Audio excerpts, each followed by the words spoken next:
नमस्ते and welcome to our channel. म देव कार्की। आज तपाईहरुलाई फेरि एउटा फिजिक्सको नयाँ भिडियो लिएर यहाँ उपस्थित भएको छु। योभन्दा अघिको भिडियोहरूले तपाईहरुलाई केही सहयोग गरेको छ भन्ने पूर्ण आशा लिएको छु।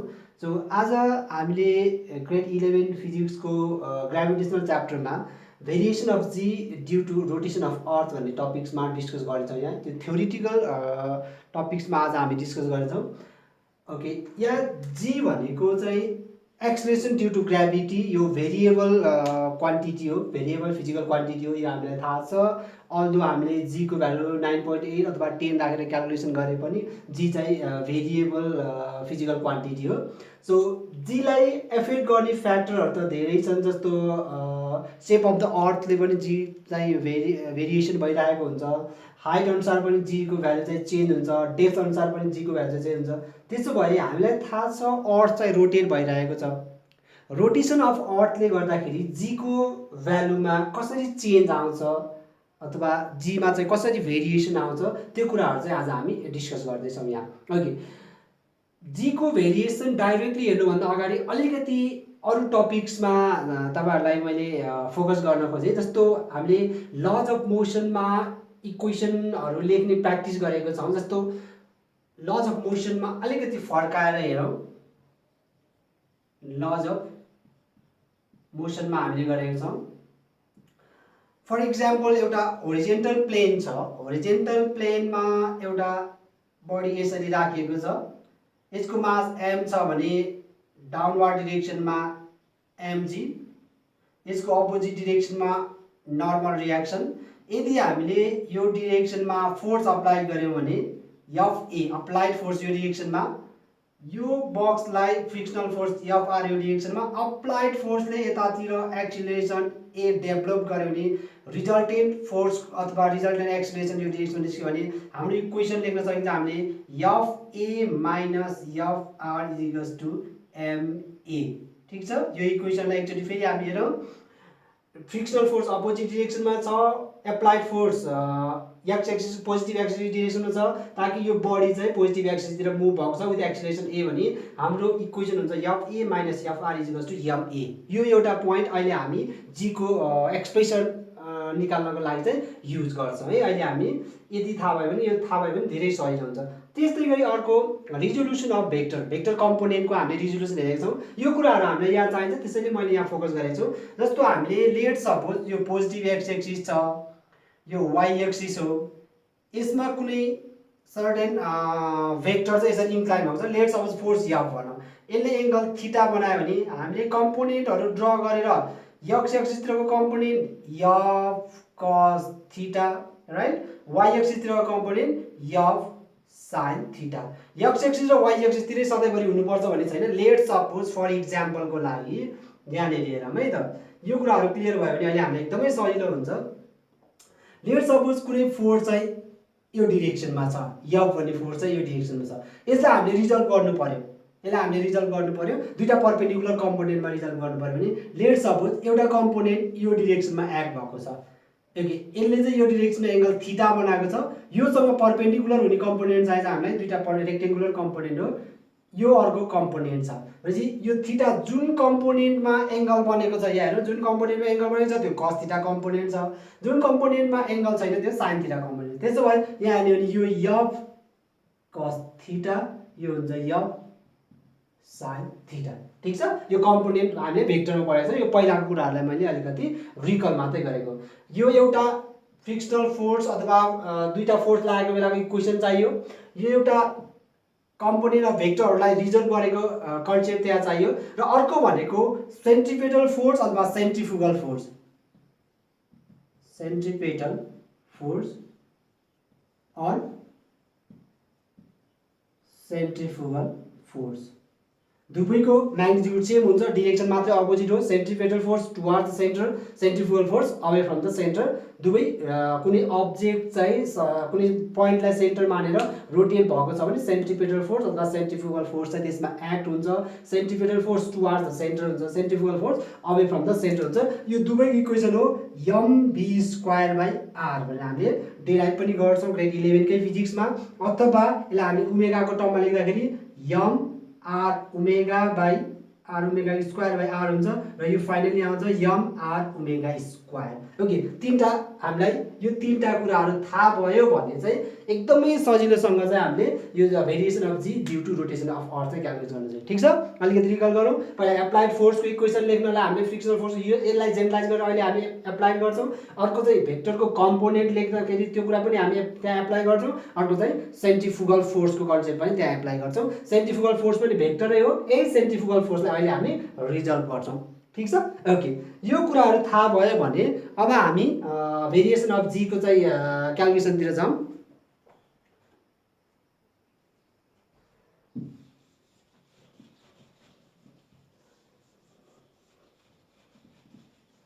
ओके, यहाँनिर मैले एउटा अर्थको फिगर बनाएँ। कम्प्लिटली स्पेरिकल त छैन, तर फिगर बनाउँदाखेरि केही फरक पर्दैन। यो पोलबाट पास भएको लाइन, यो इक्वेटरबाट पास भएको लाइन।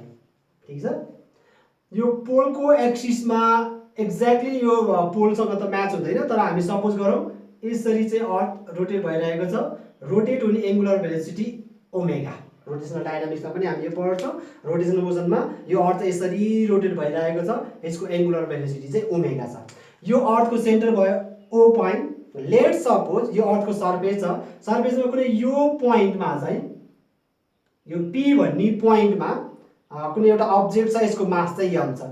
यो पी पोइन्ट र सेन्टरलाई यदि हामीले जोइन गर्यो भने यो radius of the earth R हो। G acceleration due to gravity जहिले पनि towards the centre of the earth, so यो डिरेक्सनमा एम जी एक्ट हुन्छ। यो अब्जेक्टको मास चाहिँ एम हो भने र अर्थ यसरी रोटेट हुँदा यहाँ भएको अब्जेक्ट पनि यसलाई रेडियस बनाएर, यो लाइनलाई रेडियस बनाएर यसरी रोटेट हुने भयो।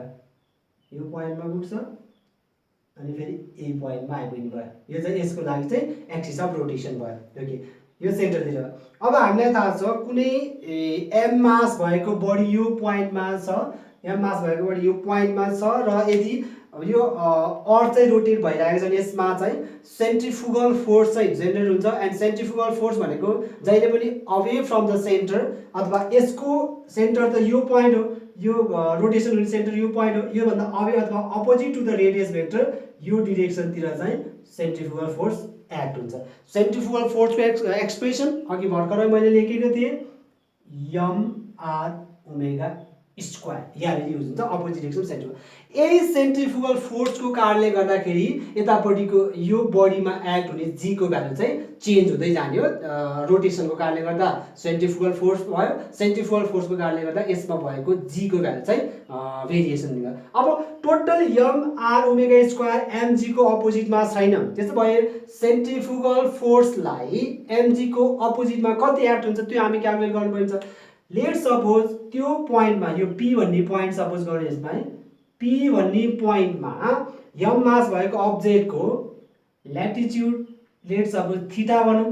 यो थीटाको भ्यालु यहाँ चाहिँ 0 हुन्छ, थीटा इक्वल्स टु 0 डिग्री हुन्छ। यो चाहिँ इक्वेटरमा, यो केसमा हामीलाई पछि चाहिन्छ। यो पोइन्टमा चाहिँ थीटाको भ्यालु बढ्दै बढ्दै बढ्दै बढ्दै गयो भने यो पोइन्टमा थीटा इक्वल्स टु 90 डिग्री हुन्छ यो पोलमा। ठिक छ, ओके, यो एङ्गल अथवा ल्याटिट्युड भनौँ त्यो पी पोइन्टमा थीटा छ भने अब यो यम आर ओमेगा स्क्वायर भनेको फोर्स हो, सेन्ट्रिफुगल फोर्स। सेन्ट्रिफुगल फोर्स भनेको भेक्टर क्वान्टिटी हो। यसलाई रिजर्भ गरौँ। लेट सपोज हामीले यसलाई एक्सटेन्ड गरायौँ, एमजी को अपोजिटमा भयो। यो एङ्गल थीटा छ भने यहाँनिर फर्मेसन भएको एङ्गल पनि थीटा हुन्छ। योसँग परपेन्डिकुलर कम्पोनेन्ट अफकोर्स योसँग टेन्जेन्ट हुन्छ, perpendicular component. M R omega square force हो, यो फोर्सको दुईटा कम्पोनेन्ट अघिको कन्सेप्ट युज गरौँ। जुन कम्पोनेन्टमा एङ्गल बनाएको छ त्यो कस थीटा, जुनमा एङ्गल छैन त्यो साइन थीटा। त्यसो भए यो कम्पोनेन्ट के हुने भयो, M R omega square cos theta.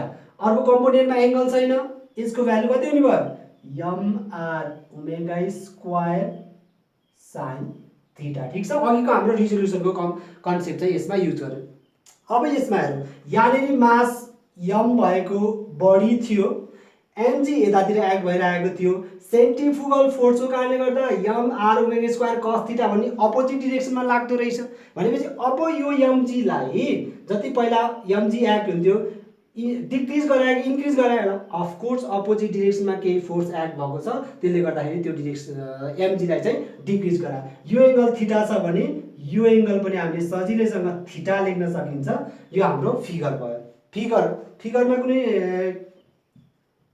Concept छ भने फेरि एकचोटि क्लियर गरौँ यो एउटा अर्थको सरफेस भयो सेन्टर अफ द अर्थ यो p भन्ने पोइन्टमा हामीले एउटा कुनै बडी मास सपोज गरौँ m भन्ने मास यदि अर्थ रोटेसन छैन भने mg भन्ने यसको वेट चाहिँ टुवर्ड द सेन्टर एक्ट हुन्छ mg यो जब अर्थ चाहिँ रोटेट हुन थाल्छ यसरी यो एक्सिस अफ रोटेसन पोलको लाइनलाई चाहिँ एक्सिस अफ रोटेसन मानेर रोटेट हुन थाल्छ कुनै बडी रोटेट भयो भने त्यो माथि भएको अब्जेक्टहरुमा सेन्ट्रिफुगल फोर्स जेनरेट हुन्छ अथवा त्यहाँभन्दा टाढातिर भाग्न खोज्छ सेन्ट्रिफुगल फोर्सको एक्सप्रेसन अघि भर्खर हामीले लेखेको थियौ m r ओमेगा स्क्वायर यो m r ओमेगा स्क्वायरको m r omega square cos theta भन्ने कम्पोनेन्टले मात्रै mg लाई रिड्युस गराउँदो रहेछ र यसको त्यो बडीको एक्सिस अफ रोटेसनको सम अथवा रेडियस चाहिँ स्मल r छ ओके यो पोइन्ट p हो यो पोइन्टलाई त्यसो भए q भन्ने हो भनेदेखि एउटा राइट एंगल ट्रायंगल OPQ बन्यो in right angle triangle OPQ हेरौँ त्यसमा cos थीटा यदि हामीले डिफाइन गर्ने हो भने cos theta is equals to b by h b भनेको स्मल r भयो h भनेको क्यापिटल R भयो रेडियस अफ द अर्थ त्यसो भए small r is equals to r cos theta यसलाई इक्वेसन 1 मानौं okay m r omega square cos theta force mg भने force यो दुवै फोर्स अपोजिट डिरेक्सनमा भएको कारणले गर्दा यसमा g मा चाहिँ चेन्ज आयो त्यसो भएदेखि लेट गरौँ let g dash be the acceleration due to gravity due to rotation of earth rotation of earth को कारणले गर्दा g डैश भन्ने चाहिँ एक्सेलरेसन ड्यू टु ग्राभिटी भयो सो त्यसो भएदेखि एट पोइन्ट p मा ओके पहिला g acceleration due to gravity हुँदा mg एक्ट हुन्थ्यो अब रोटेसन भएपछि g डैश भयो भने अब नेट रिजल्टेन्ट कति हुने भयो त mg डैश हुने भयो एट पोइन्ट p मा net resultant force on the body having mass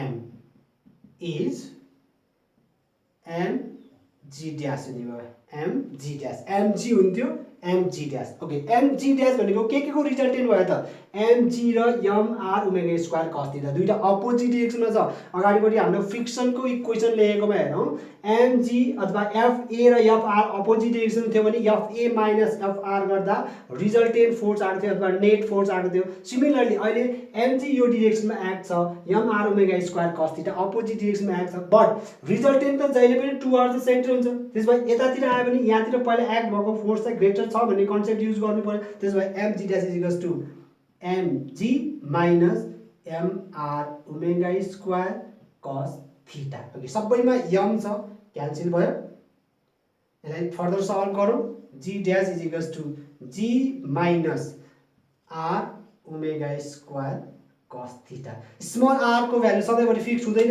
so constant टर्मको लागि हामी युज गरौँ स्मल r को भ्यालु क्यापिटल R को टर्ममा एक्सप्रेस गरौँ इक्वेसन 1 छ इक्वेसन 1 लाई युज गरौँ क्यापिटल R cos थीटा हुन्छ त्यही नै हाम्रो फाइनल एक्सप्रेसन आयो सो युजिङ